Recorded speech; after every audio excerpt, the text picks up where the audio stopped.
பிரியமானவர்களே, இயேசுவின் நாமத்தினால் உங்களை வாழ்த்துகிறேன். தேவனோடு நடக்கிற அந்த ஆவிக்குரிய வாழ்க்கை, it is a spiritual accountable life. தேவனுக்கு நம்ம கணக்கு கொடுக்கிற, கணக்கு ஒப்புவிக்கிற ஒரு வாழ்க்கைங்க. அதை குறித்து எபிரேயர் 4வது அதிகாரம் 13வது வசனத்திலிருந்து ஆண்டுடைய வார்த்தை உங்களுக்கு கொண்டு வருகிறேன்.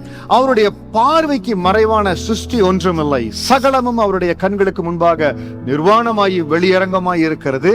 அவருக்கே நாம் கணக்கு ஒப்புவிக்க வேண்டும். ஆண்டவருக்கு நம்ம கணக்கு ஒப்புவிக்க வேண்டும். நாம தேவ சமூகத்தில் ஒப்பு கொடுத்து ஆண்டிருக்கின்ற நம்ம வாழ்க்கையை கொடுத்து ரட்சிக்கப்படுகிற வரை எப்படியெல்லாமோ வாழுகிறோம். ஆனால் அந்த ரட்சிப்பின் அனுபவத்தை பெற்றுக் கொள்ளுகிறோம். தேவனுக்கு ஒப்பு கொடுத்து உங்களுக்கு உண்மையா இருப்ப ஆண்டவரேன்னு சொல்லி, சிலுவை எனக்கு முன்பாக உலகம் எனக்கு பின்பாக சொல்லி அந்த ஆவிக்குரிய வாழ்க்கை எடுத்துக்கொண்ட பாருங்க.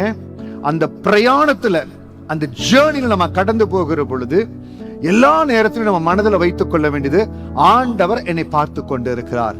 நான் செய்கிற ஒவ்வொரு காரியத்திற்கும், என் குடும்பத்தில் நான் செய்கிற ஒரு காரியம், நான் பேசுகிற ஒவ்வொரு வார்த்தை, அந்த ரங்கத்துல என் ஆண்டவர் பார்க்காத பொழுதும் அந்த ரங்கத்தில் நான் எப்படி இருக்கிறேன், வேலை இடத்துல எப்படி இருக்கிறேன், வேலை ஸ்தலத்துல பல பேர் பலவிதமா இருக்கிறாங்க, ஆனாலும் நான் தேவனுக்கு முன்பாக எப்படி இருக்கிறேன், கல்ச்சர் என்கிற பேர்ல பல தேசங்கள் எப்படி இருக்கிறோம், ஆனாலும் எந்த இடத்துக்கு போனாலும் தேவனுக்கு முன்பாக நான் எப்படி இருக்கிறேன், கர்த்தரை என் கரத்துல கொடுத்திருக்கிற தொழில நான் எவ்வளவு உண்மை உத்தமமா கண்ணியமா இருக்கிறேன், கர்த்தரை என் கரத்துல கொடுத்திருக்கிற ஊழியத்தை, கர்த்தரை என் கடத்துல கொடுத்திருக்கிற திருச்சபையை நான் எப்படி நடத்துகிற, எல்லா இடத்துலயும் ஆண்டுக்கு நான் கணக்கு ஒப்புவிக்கணும். அந்த பயத்தோடு இந்த ஆவிக்குரிய பிரயாணத்துல, இந்த ஜேர்னில நம்ம கடந்து போவோம்னா நம்ம தேவனுக்கு முன்பாக எல்லா நேரத்திலயும் சக்சஸ்ஃபுல்லா இருப்போங்க.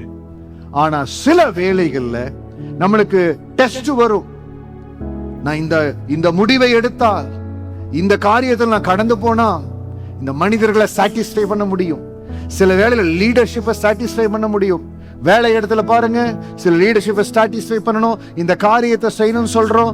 ஆனால் அது தேவனுக்கு பிரியமில்லாத பட்சத்துல தயவு செய்து அப்படிப்பட்ட காரியத்துல போகாதீங்க.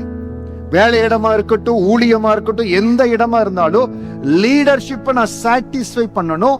ஆனால் தேவனுக்கு பிரியமில்லாத ஒரு காரியம் நடக்குது, அதுல நான் உடந்தையா இருக்கணும். இல்லவே இல்லை, தேவனுக்கு கணக்கு ஒப்புவிக்கணும்.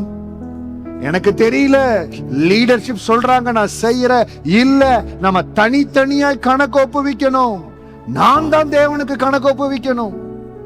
நான் இருக்கிற வேலை ஸ்தலம், நான் பாருங்க, நான் இருந்த வேலை ஸ்தலத்துல விக்கிர வழிபாடு இருக்கிற சில காரியங்கள் இருந்தது. ஒருவேளை அப்படிப்பட்ட, ஏனென்றால் அப்படி அவங்க அந்த ஓனர்ஸ் அப்படிப்பட்ட நம்பிக்கையில இருந்தாங்க. ஆனால் அந்த இடத்துக்கு வேலைக்கு போற ஆண்டு அந்த இடத்துல வேலையில வைத்திருக்கிறான். ஆனால் சில வேளைகள் அவர்கள் அந்த விக்கிர வழிபாட்டுல போகிற பொழுது, நான் அப்படி இருக்க மாட்டேன், அந்த இடத்துல நான் கலந்து கொள்ள மாட்டேன்னு சொல்லி விலக்கி கொண்டு விலகி இருந்தால் எல்லாரும் நம்மளை தனியா பார்ப்பாங்க. ஆனால் தேவனுக்கு முன்பாக உண்மையா இருக்கணும். நேபுகாத்நேச்சர் சிலையை நிறுத்தி வைத்து எல்லாரும் வணங்கணுங்கிறாங்க.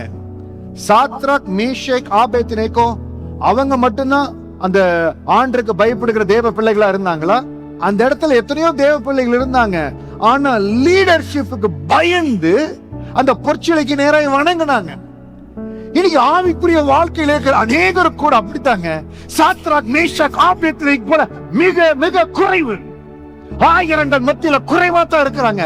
இன்றைக்கு ஆவிக்குரிய சாத்ராக், மேஷாக், ஆபேத்நேகோக்கள் எங்கே? மிக குறைவு.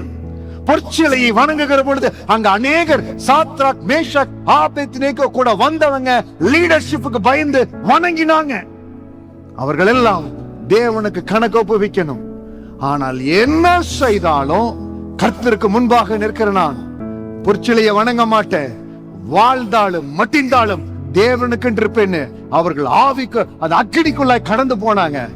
My dear brothers and sisters, do not give your individuality, உங்களுடைய தனித்தன்மையை தயவு செய்து லீடர்ஷிப்புக்கு ஒப்பு கொடுத்துறாதீங்க. தேவனுக்கு முன்பாக நம்ம தான் கணக்கு ஒப்பிக்கணும். வசனம் சொல்லுகிறது, அவருடைய பார்வைக்கு மறைவான சிருஷ்டி ஒன்றுமில்லை. ஒரு நாள் வரும், தேவனை முகமுகமாய் சந்திப்போம். ஆண்டவர் கேட்பார், எதற்கு இந்த காரியத்துக்கு உடந்தையா இருந்த, எதற்கு இந்த காரியத்துக்கு கடந்து போன? இல்ல, அவர்களோ சொன்னாங்க, நோ, நம்ம தான் கணக்கு ஒப்புவிக்கணும். ஆவிக்குரிய கிறிஸ்தவன் என்று சொல்லி தேவ சமூகத்துல வேதத்தை வாசித்து விட்டு கர்த்தருக்கு ஊழியம் செய்யாதபடி மனிதர்களுக்கு ஊழியம் செய்கிற ஒரு மகளாய் இருந்தால் கணக்கு ஒப்புவிக்க வேண்டிய நேரம் ஒன்று உண்டு. We have to be very careful on that. அதை அறிந்த தேவ பிள்ளைகள் தங்க வாழ்க்கையில தெளிவான முடிவுகளை எடுப்பாங்க. தெளிவான முடிவுகளை எடுப்பாங்க. வேலை இடத்துல இருந்தாலோ தெளிவான முடிவுகளை எடுப்பாங்க. கர்த்தரனை வேலை இடத்துல அநேக இடத்துல உயர்த்தினார். ஆனா எந்த இடத்திலேயோ கர்த்தருக்கு பிரியமில்லாத ஒரு காரியத்தை செய்யும்படியா என்னை ஒப்புக் கொடுக்கவே இல்லை. சில வேளைகள் வந்தது பிசினஸ் மீட்டிங் நிமித்தமாய், சில வேளைகள்ல கஸ்டமர்ஸோட கடந்து போகணும். ஆனால் ஒரு சில சூழ்நிலைகள் வருகிற பொழுது I have to excuse myself. அப்படிப்பட்ட ஒரு காலகட்டம் வந்த பொழுது MD நாங்க எல்லாம் இருக்கிறோம், ஆனா சூழ்நிலை சரியில்லை, I have to excuse myself. அந்த இடத்துல எனக்கு மனதுல போராட்டம், இப்ப நான் இந்த இடத்துல இல்ல, நான் வெளியில போகணும் சொன்னா MD என்ன நினைப்பார்? ஆனால் வசனம் சொல்லுகிறது, அவருக்கு நான் கணக்கு ஒப்புவிக்கணும். அவர் தான் என்னை ரட்சித்தார், அவர் தான் எனக்கு வேலையை கொடுத்தார். MD is not the one who is going to take care of my spiritual career. என் அழைப்பை அவர் பார்க்கிறது இல்ல. தைரியமா அவர்கிட்ட சொன்னேன், excuse me sir, I have to be excused. அவர் பயந்து, தயவு செய்து நீங்க போலாம், இங்க இருக்கணும் அவசியம் இல்ல. It's a test. இன்னைக்கு நம்ம ஒவ்வொருடைய வாழ்க்கையில அப்படி டெஸ்ட் இருக்குதுங்க. குடும்பத்துல டெஸ்ட் இருக்குது, வேலை இடத்துல டெஸ்ட் இருக்குது, ஊழியத்துல டெஸ்ட் இருக்குது. கர்த்தருக்கு முன்பாக கணக்கு ஒப்புவிக்கணுங்க. தயவு செய்து வேலை ஸ்தலமாகட்டும், ஊழியமாகட்டும், லீடர்ஷிப்புக்கு பயந்து கர்த்தருக்கு பிரியமில்லாத, தேவன் விரும்பாத ஒரு காரியத்துக்கு துணை போகாதீங்க. கர்த்தருக்கு முன்பாக கணக்கு ஒப்புவிக்கணும். எபிரேயர் 4:13 வசனத்தின்படி உங்களை நிதானித்து பாருங்க. நான் செய்கிற ஒவ்வொரு காரியத்துக்கு கணக்கு ஒப்புவிக்கும்படியா am I careful? இல்லாவிட்டால் அன்போடு உங்களை கேட்டுக்கொள்ளுகிற, வசனத்துக்கு நடுங்குகிற இருதயமும், எல்லா நேரத்திலும் ஆண்டருக்கு நான் கணக்கு கொடுக்கணுங்கிற அந்த இருதயம் உங்களுக்கு இருக்கட்டும். கர்த்தர் உங்களை பலப்படுத்துவார். உங்க ஆவிக்குரிய வாழ்க்கை ஸ்திரமாய் பலனாய் இருக்கும்படியா தேவன் உங்களை ஆசீர்வதிப்பார். God bless you. God bless you.